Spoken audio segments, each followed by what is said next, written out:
모든 능력과 모든 권세, 모든 것 위에 뛰어나신 주님, 세상이 증량할 수 없는 지혜로 모든 만물을 창조하셨네.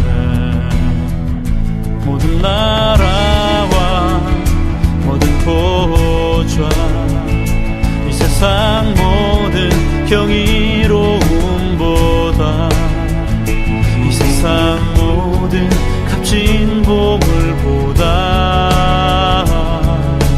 더욱 귀하신 나의 주님. 십자가 고통당하사 버림받고 외면당하셨네. 짓밟힌 장미꽃처럼 나를 위해 죽으셨네. 나의 주,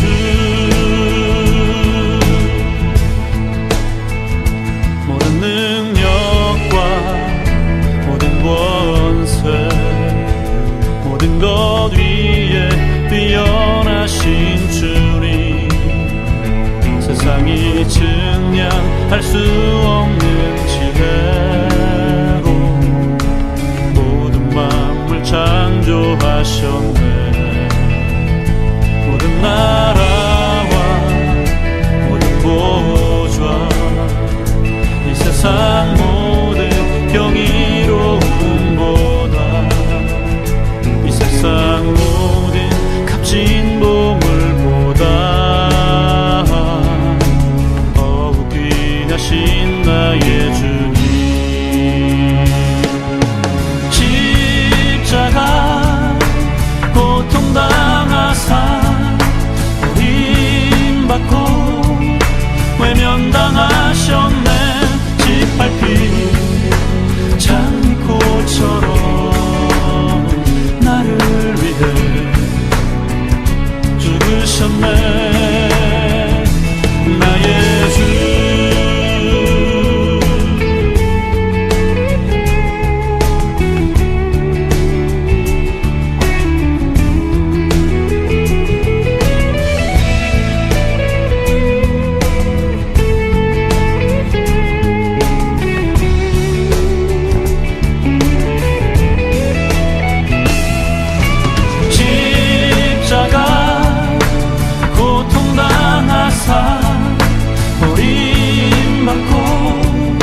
외면당하셨네. 짓밟힌 장미꽃처럼 나를 위해 죽으셨네. 나의 주,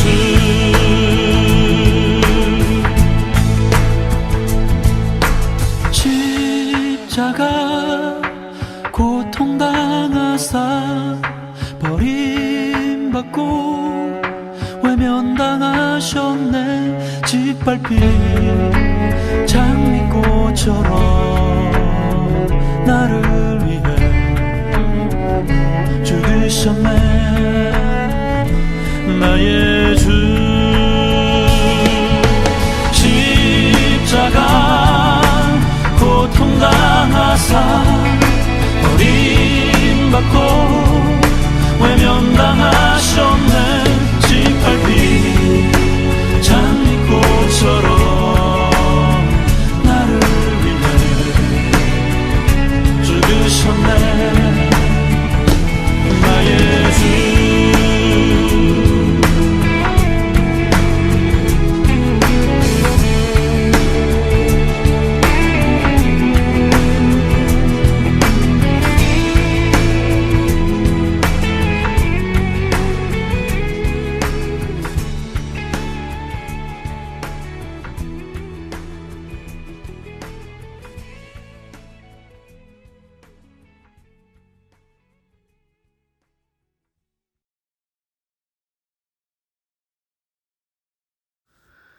오늘 우리에게 주신 하나님의 말씀은 로마서 7장 1절에서 6절까지의 말씀입니다.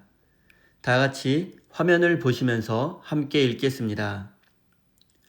형제자매 여러분, 나는 율법을 아는 사람들에게 말을 합니다. 율법은 사람이 살아있는 동안에만 그 사람을 지배한다는 것을 알지 못합니까?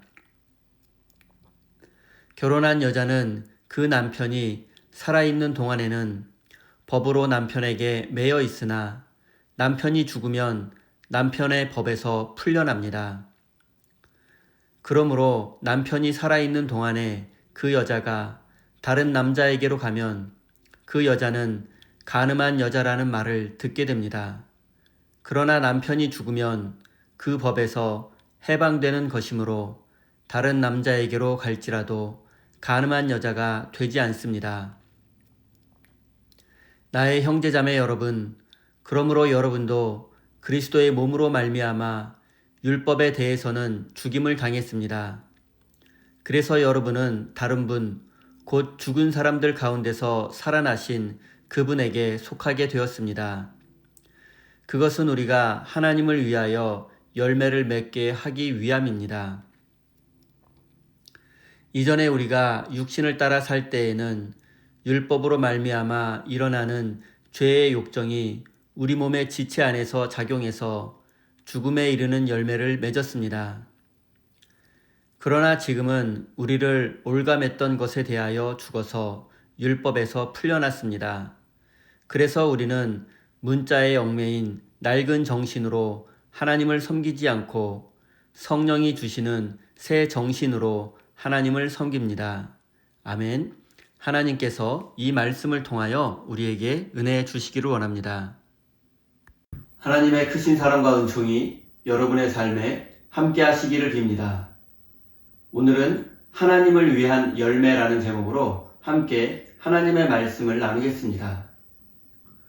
오늘 본문 말씀에는 그리스도인이 율법으로부터 해방된 사람임을 강조하고 있습니다. 율법에서 자유롭게 되었다는 것은 율법 없이 방종하는 삶을 사는 것이 아니라 하나님을 위하여 열매 맺는 삶이라는 뜻입니다. 사도 바울은 율법에 대해서 이렇게 평가합니다. 율법은 우리를 의롭게 할 수 없고 거룩하게 할 수도 없습니다. 한마디로 율법은 우리에게 구원의 길이 될 수 없다는 뜻입니다. 율법은 우리의 죄를 드러나게 하고 정죄하고 하나님의 진노와 심판을 불러일으킬 뿐입니다. 누구도 율법을 완벽하게 지킬 수 없고 율법은 언제나 우리의 부족함과 죄를 지적해서 죄책감만 불러일으킵니다. 더군다나 율법을 지켜서 구원받고 거룩함에 이르려고 할 때마다 겸손히 하나님을 믿고 의지하기보다는 자신의 의로움을 더 자랑하게 됩니다.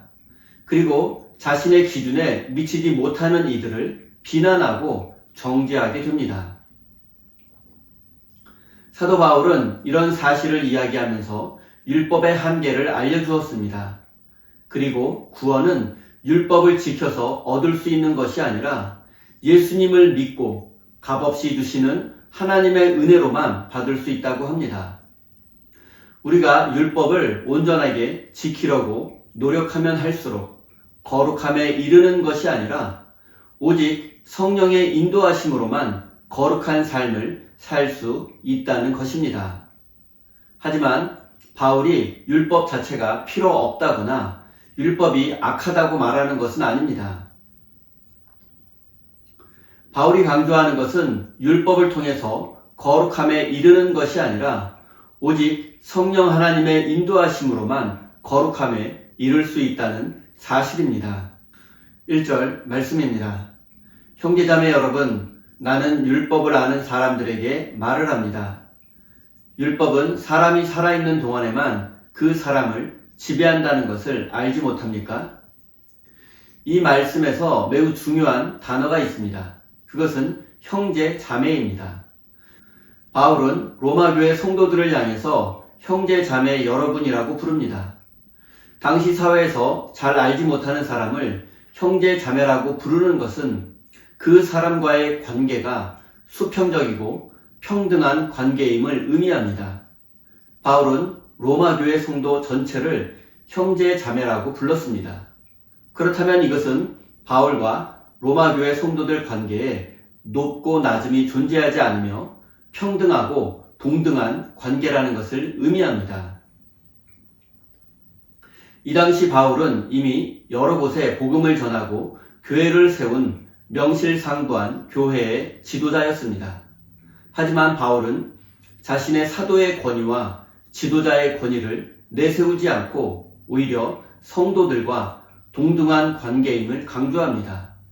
그리고 이 관계는 로마 교회 성도들 사이에도 적용됩니다. 당시 로마 교회 성도들은 다양한 계층으로 구성되어 있었습니다. 귀족과 평민, 그리고 노예가 있었고 남성과 여성, 또 유대인과 이방인, 부자와 가난한 자가 한 교회를 이루고 있었습니다. 그런데 바울은 이 모든 성도들을 형제 자매라고 부릅니다. 이것은 성도들의 사회적 신분이 다를지라도 예수님을 섬기는 교회 안에서는 모두 형제 자매처럼 동등한 관계라는 사실을 알려주는 것입니다. 형제와 자매 사이에는 사회적 신분 차이가 존재하지 않고 높고 낮음이 존재하지 않습니다. 왜냐하면 같은 아버지, 같은 어머니의 자녀이기 때문입니다. 당시 로마 교회에는 노예도 있었고 그 노예의 주인도 있었습니다. 한 교회에 노예와 그 주인이 있었던 것입니다. 하지만 예수님을 주님으로 섬기는 교회 안에서는 비록 세상에서 노예와 주인의 관계라 할지라도 높고 낮음이 존재하지 않습니다. 그 주인과 노예는 적어도 교회 안에서는 서로를 형제와 자매로 불렀고 서로를 동등한 존재로 대했습니다. 형제와 자매처럼 말입니다. 왜냐하면 주인과 노예의 아버지가 같은 하나님이기 때문입니다. 당시 사회는 엄격한 신분 사회였고 주인은 노예의 생사 여탈권을 갖고 있었고 노예는 보통 인간 이하의 대접을 받았습니다. 하지만 하나님의 교회 안에서는 높고 낮음이 존재하지 않았고 모두가 하나님 안에서 평등한 존재로 서로를 인정했고 또 존중했습니다. 초기 기독교 공동체는 귀족과 평민 그리고 노예라는 신분 제도를 적어도 교회 안에서는 인정하지 않았습니다. 모든 사람은 하나님 앞에서 평등하다고 믿었습니다. 모든 사람은 하나님의 형상으로 지음받은 존귀한 존재라고 믿었습니다. 그래서 서로를 형제와 자매로 불렀던 것입니다. 그리고 모든 사람은 하나님 앞에서 평등하다는 초기 기독교인들의 이런 믿음은 오늘날 모든 문명 국가의 헌법에 모든 사람은 법 앞에 평등하다는 원칙으로 발전하게 되었습니다. 사랑하는 성도 여러분, 오늘날 세상에는 부자도 있고 가난한 사람도 있습니다. 능력이 많은 사람도 있고 부족한 사람도 있습니다. 잘생기고 잘난 사람도 있고 잘나지 못하고 또 외모가 뛰어나지 않은 사람도 있습니다. 하지만 하나님은 이런 세상의 조건으로 우리를 평가하지 않으시고 차별하지도 않으십니다. 우리 모두는 하나님의 형상으로 지음받은 존재이며 우리 모두는 하나님 앞에서 평등하다는 사실을, 우리 모두는 하나님 앞에서 형제요 자매라는 사실을 잊지 마시기 바랍니다. 2절과 3절입니다. 결혼한 여자는 그 남편이 살아있는 동안에는 법으로 남편에게 매여 있으나 남편이 죽으면 남편의 법에서 풀려납니다. 그러므로 남편이 살아있는 동안에 그 여자는 다른 남자에게로 가면 그 여자는 간음한 여자라는 말을 듣게 됩니다. 그러나 남편이 죽으면 그 법에서 해방되는 것이므로 다른 남자에게 갈지라도 간음한 여자가 되지 않습니다. 바울은 그리스도인이 죄에서 해방되어 구원받을 수 있다는 사실을 부부 관계의 비유를 통해서 설명했습니다. 법은 살아있는 사람에게만 적용되고 죽은 사람은 법의 구속을 받지 않습니다. 예를 들면 남편이 죽게 되면 그의 아내는 더 이상 남편에게 매이지 않고 남편으로부터 자유롭게 됩니다. 남편이 살아있는 동안에 아내는 남편의 지배를 받고 다른 남성과 결혼할 수 없습니다. 이것이 법입니다. 그런데 만약 남편이 죽게 되면 아내는 다른 남성과 자유롭게 재혼할 수 있습니다. 아내가 다른 남성과 결혼하기 위해서는 반드시 남편이 죽어야 합니다. 남편이 죽으면 그의 아내는 남편에 대한 의무와 책임에서 벗어나게 되기 때문입니다. 사도 바울이 이 비유를 통해서 강조하는 것은 오직 죽음만이 결혼법으로부터 배우자를 자유롭게 할 수 있고 재혼할 수 있는 권리를 부여한다는 점입니다. 4절입니다. 나의 형제자매 여러분, 그러므로 여러분도 그리스도의 몸으로 말미암아 율법에 대해서는 죽임을 당했습니다. 그래서 여러분은 다른 분, 곧 죽은 사람들 가운데서 살아나신 그분에게 속하게 되었습니다. 그것은 우리가 하나님을 위하여 열매를 맺게 하기 위함입니다. 바울은 남편이 죽었듯이 우리도 죽었다고 말합니다. 남편이 죽으면 아내가 남편의 법에서 자유를 얻듯이 우리가 율법에 대해서 죽고 그리스도와 함께 다시 살아났다고 합니다. 우리가 죽게 되어서 율법에 대해서 자유를 얻었고 다시 예수님과 결혼하게 된 것입니다. 한마디로 율법이라는 옛 남편의 굴레에서 벗어나 예수님이라는 새 남편과 재혼했다는 뜻입니다. 우리는 율법에 대해서 죽고 예수 그리스도 안에서 다시 살아나게 되었습니다. 우리의 옛 사람은 그리스도와 함께 십자가에 못 박혀 죽었고 그리스도의 부활과 함께 다시 살아나게 되었습니다. 그리스도와 함께 율법에 대해서 죽고 그리스도와 함께 살아나 영생을 누리게 되었다는 뜻입니다. 그리고 바울이 이 결혼 비유를 통해서 정말 강조하고 있는 것은 우리가 죽어야지만 율법의 지배로부터 벗어날 수 있다는 점입니다. 우리가 율법에 대해서 죽어야지만 율법과의 관계를 청산하고 그리스도와의 새로운 혼인 관계 속으로 들어갈 수 있기 때문입니다. 율법에 대해서 죽는다는 것은 율법이 우리를 의롭게 하거나 거룩하게 해서 우리를 구원할 수 없다는 사실을 깨닫게 하는 것입니다. 그래서 율법을 의지하는 마음을 포기한다는 뜻입니다. 우리가 이렇게 율법에 대해서 죽을 때만 교만과 자기의 그리고 정죄와 심판으로부터 벗어날 수 있습니다. 따라서 죄와 죽음은 우리가 옛 남편인 율법과의 관계를 맺음으로써 찾아온 결과라면 의와 생명은 예수 그리스도와 관계를 맺음으로써 비롯된 결과입니다. 바울은 율법이 죽었다, 우리가 율법에 대해서 죽었다고 말하는데 그 뜻을 오해해서는 안 됩니다. 바울은 율법이 악하다거나 율법을 지킬 필요가 없다고 하지 않았습니다. 오히려 우리는 성령의 능력 안에서 자발적으로 율법을 지키게 됩니다. 억지로 지키거나 벌받을 것이 두려워서 또는 남들보다 더 의로워지기 위해서 율법을 지키는 것이 아니라 성령의 능력 안에서 자연스럽게 율법을 지키게 되는 것입니다. 그리고 바울은 이 사실을 우리가 하나님을 위해서 열매 맺는다라고 표현했습니다. 하나님을 위해서 열매 맺는다는 표현은 결혼 비유의 연장에 해당됩니다. 열매 맺는다는 것은 아이를 낳는다는 뜻입니다. 새신랑 대신 예수님과 결혼해서 아이를 낳는 것이 바로 하나님을 위해서 열매 맺는 것입니다. 사랑하는 성도 여러분, 그럼 우리는 어떤 아이를 낳아야 합니까? 하나님을 위해서 어떤 열매를 맺어야 합니까? 우리는 하나님의 놀라운 사랑으로 율법에서 해방되었고 예수 그리스도 안에서 새로운 생명을 얻게 되었습니다. 그리고 이제 우리는 하나님을 위해서 열매 맺어야 합니다. 성령의 열매를 맺고 사랑의 열매를 맺어야 합니다. 그리고 그 열매를 이웃에게 나눠 주어야만 합니다. 사랑하는 우리 세인교회 성도 여러분, 우리 모두는 하나님 앞에서 동등하고 평등한 존재입니다. 우리는 하나님 안에서 형제요 자매가 되었습니다. 이 사실을 깨닫고 하나님을 위해서 열매 맺는 삶을 살아서 그 열매를 형제와 자매 그리고 이웃과 함께 나누는 믿음의 사람이 되시기를 예수님의 이름으로 축원드립니다.